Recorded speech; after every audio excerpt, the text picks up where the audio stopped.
Depuis quelques jours, des informations circulent de part et d'autre sur les réseaux sociaux, sur la toile et sur certaines chaînes de télévision par rapport à la situation de la RTS.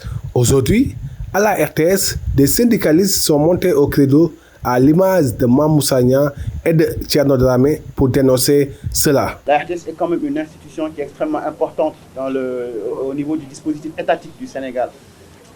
C'est un média de service public qui est là, qui a une mission qui est très claire, qui est de vulgariser l'action du gouvernement en direction des populations, mais également de parler des problèmes auxquels les Sénégalais sont confrontés au quotidien. Et ça c'est extrêmement important qu'on le comprenne. Ce qu'il faut savoir aussi, et ça me paraît extrêmement important là aussi, c'est de préciser qu'à la RTS, il n'y a pas des Chinois, il n'y a pas des Turcs, il n'y a pas des Allemands. Ce sont des Sénégalais, des fils du Sénégal qui travaillent ici tous les jours, qui viennent se sacrifier et qui sont confrontés aux difficultés que tous les autres Sénégalais sont confrontés. Vous le savez, depuis quelques années, le coût de la vie a augmenté.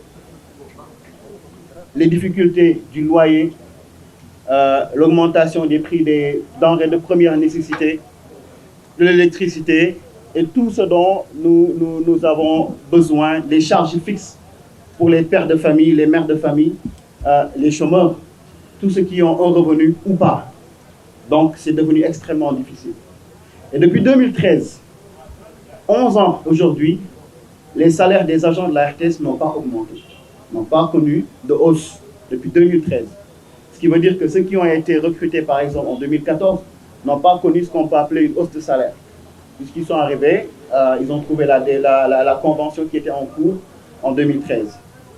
Donc partant de là, il y a eu quand même, et ça c'est une information que je donne, le président de la République a demandé au directeur général de la RTS le salaire des directeurs de la RTS. Et le constat a été que le salaire des directeurs de la RTS était le plus faible parmi tous les directeurs nationaux. Une erreur que le président lui avait demandé de rectifier.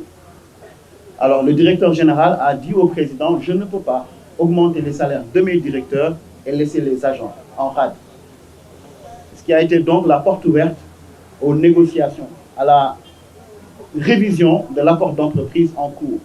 Parce que cet accord-là était déjà caduc, puisque l'accord en question a été signé en 2005. Et de 2005 à 2015, l'accord était caduc. Il fallait le réviser. Ça a donc été le prétexte pour la direction générale et l'intersyndicale de se retrouver autour de la table pour réviser cet accord-là et permettre aux agents de la RTS d'avoir une hausse de salaire. Le processus a donc été lancé en 2018, puisque le projet, les discussions ont démarré en 2018. Et de 2018 à 2022, il n'y a pas eu d'avancement, ou en tout cas très peu d'avancement. Il y a eu des avancements, mais très peu.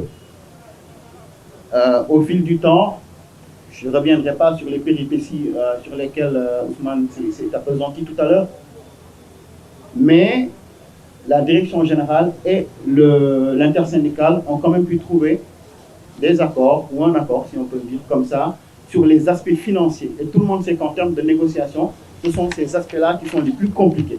Mais ils ont pu trouver un accord sur tous les aspects liés aux finances. Malheureusement, le seul point d'achèvement, c'était justement sur ce qu'on appelle la clause de mobilité. La clause, il faut comprendre le pourquoi de cette clause-là. Ce qu'il y a, c'est qu'il y a deux types d'agents à la RTS. Ceux qui ont été recrutés sur la base d'une décision et ceux qui ont été recrutés sur la base d'un contrat. Parce que l'histoire des contrats est arrivée après un audit du personnel où les auditeurs ont dit que la RTS, en tant que telle direction, en tant que société nationale, ne devait plus donner de décisions, mais des contrats, faire des contrats en bonne et due forme signés par le recruteur, c'est-à-dire l'entreprise, la direction générale et l'agent en question. Et donc, puisque la RTS est une chaîne de télévision nationale qui a des bureaux dans toutes les 14 régions, il fallait qu'il y ait forcément des agents qui aillent travailler dans ces régions-là. Puisqu'il y a des stations régionales, du matériel de qualité installé. On a vu qu'il y a désormais 4 chaînes de télévision en plus de la RTS dans les régions. On peut citer Tamba, Matam et autres Ziguinchor. Mais si on installe du matériel high-tech dans ces stations-là, qui va y travailler? Est-ce que ce sont des chats, des chiens, des salamandres et autres? Ce sont bien des êtres humains qui vont utiliser ce matériel-là. Et s'il y a des gens ici expérimentés qui refusent d'être affectés sur la base, sur l'argument selon lequel ils ont une décision à la place d'un contrat, ça pose problème. Voilà pourquoi la direction a souhaité introduire la clause de mobilité dans l'accord d'entreprise. Malheureusement, ça a créé un gros blocage qui a duré plus de 2 ans. Et à un moment donné, les agents des régions se sont effectivement dit, mais est-ce que les gens de Dakar se croient meilleurs que nous au point de ne pas vouloir bouger? Parce que la clause de mobilité, il ne s'agit pas simplement d'un mouvement Dakar-Région. Il s'agit d'un mouvement Dakar-Région, Région-Dakar ou Région-Région. Donc c'est un mouvement qui va dans tous les sens. Et donc, ces agents-là, frustrés, en plus de ce qui s'est passé lors de l'élection, ont décidé de se battre pour créer un syndicat. Et c'est pour ça que le SYMPAC a été mis sur les fonds baptismaux à Kaolack et non à Dakar. C'est à Kaolack que l'AG l'AG installant le SYMPAC a été organisé. C'est la raison pour laquelle d'ailleurs il y a plus d'adhérents qui viennent des régions que de personnel à Dakar. Et donc, le SYMPAC étant donc devenu majoritaire, s'est retrouvé à la table des négociations. Et la seule condition qui restait à régler pour nous retrouver, disons le seul point d'achoppement qui était justement la clause de mobilité, nous ne posait pas un problème pour nous. Et étant majoritaire, ayant été mandatés par les agents, ils nous ont dit, signez-nous cet accord avec la clause de mobilité. La direction a respecté le parallélisme des formes, puisqu'elle a convoqué l'intersyndicale et le SYMPAC autour de la table pour rediscuter et mettre un terme à ce conflit et aller vers la signature de cet accord d'entreprise. Malheureusement, ils ont campé sur leur position, disant qu'ils ne souhaitaient pas signer cet accord d'entreprise avec la dite clause. Nous, cela ne nous posant pas problème, nous avons dit que nous sommes prêts à signer. Et c'est chemin faisant, après que la dernière condition ait été remplie, parce que là aussi il est important que je le rappelle, la direction générale a dit nous ne signerons pas l'accord tant que ces 4 conditions n'étaient pas réunies. La première condition était que la RTS est une société nationale. Elle a un conseil d'administration. Le directeur général ne peut prendre aucune décision de telle importance sans l'accord du conseil d'administration. Le conseil d'administration avait rejeté dans un premier temps. Et ensuite, après une seconde lecture, le conseil d'administration a voté l'accord d'entreprise à l'unanimité. Et je rappelle qu'à ce moment-là, un des membres de l'intersyndicale siégeait au nom du personnel. C'était le représentant du syndicat. Et donc, ils ont voté à l'unanimité au niveau du conseil d'administration. La deuxième condition était que, je le rappelle encore, la RTS Société Nationale ne peut pas prendre certaines décisions sans l'aval du président de la République. Et là aussi, cette condition a été finalement réunie puisque le président de la République a donné son accord. Troisième condition, vous savez que une partie du personnel de la RTS a quitté la RTS pour aller rejoindre TDS, la société de télédiffusion, puisque la télédiffusion était un métier au sein de la RTS. Mais, puisque à un moment donné, il y a eu éclatement, le président, le 150 agents donc ont été affectés directement à TDS. Et ces 150 agents-là libéraient forcément une partie de la masse salariale qui pouvait effectivement retourner aux autres agents. Ça, c'était la troisième condition. Et la quatrième et dernière condition, c'était justement la signature des décrets d'application du Code de la presse sur le financement du service public de l'audiovisuel. Et cette condition-là n'a été remplie que le 27 mars 2024. Le 27 mars 2024, c'est-à-dire une semaine après l'inauguration de la tour et voilà, quelques jours, une semaine avant le départ du président sortant.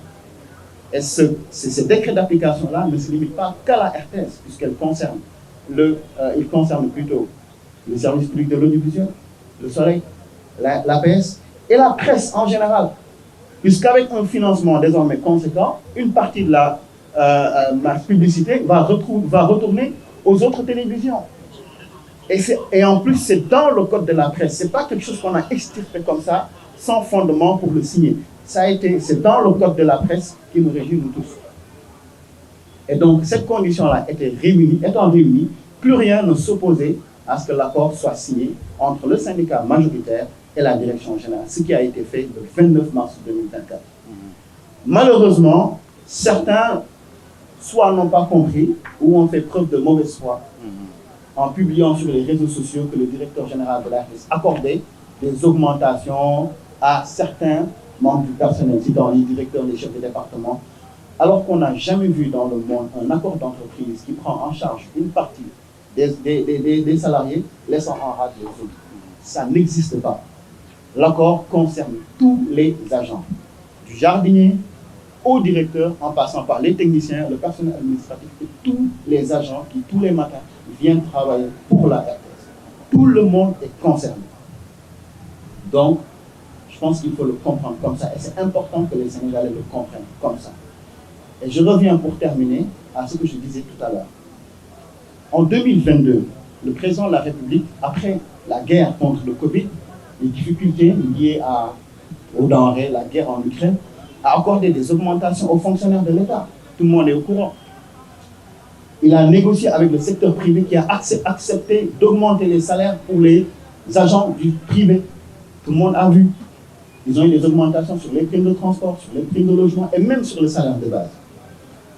L'université, l'armée, la police, la gendarmerie, tout le monde a connu une augmentation de salaire. Il ne manquait plus que nous, RTS. Nous avons couvert les signatures d'accords du patronat. Nous avons parlé de l'augmentation. Lorsque le président faisait la déclaration, c'était sur la RTS. Donc, même la presse, nous, au niveau de la presse, moi, je fais partie des gens qui ont négocié la convention collective. À l'époque, j'étais président des jeunes reporters, ça avait pris du temps, mais il y a 2 ans, la convention a été signée. Les patrons de presse ont augmenté les salaires pour les journalistes du privé. Je ne sais pas si c'est tout le monde, mais je sais que ça a été signé. Et donc, nous qui avons couvert tout ça, nous qui avons parlé de tout ça, nous n'avons pas été augmentés.